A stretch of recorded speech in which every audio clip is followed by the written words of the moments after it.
بس هون مسكر. Russia's defense ministry has announced that over 300 insurgents were killed in a series of airstrikes in Syria's Aleppo. The strikes were launched in response to a major offensive by the Islamist group Hayat Tahrir al-Sham, marking the most intense fighting in the region since 2020.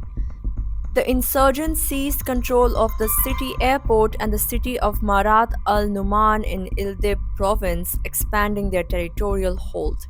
The rebel assault began last Wednesday with militants attacking from multiple directions and clashing with government forces. The offensive has forced the Syrian army, supported by Russian air power, to launch counterstrikes targeting rebel convoys and gathering points.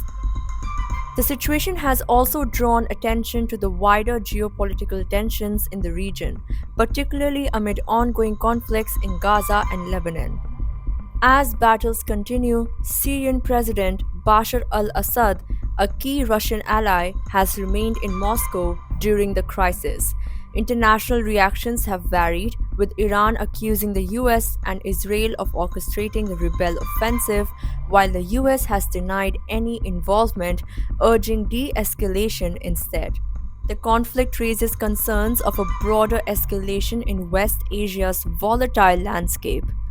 The fighting has raised the prospect of another violent front reopening in West Asia at a time when US backed Israel is fighting Hamas in Gaza and Hezbollah in Lebanon, both Iranian allied groups. It is the most intense fighting in northwestern Syria since 2020, when government forces seized areas previously controlled by opposition fighters. Fighting in northwest Syria has largely ceased following a de escalation agreement between Russia and Turkey in 2020. The United States has about 900 troops in northeast Syria, far from Aleppo, to guard against a resurgence by the Islamic State. Both the US and Israel have conducted occasional strikes against government forces and Iran allies' militias.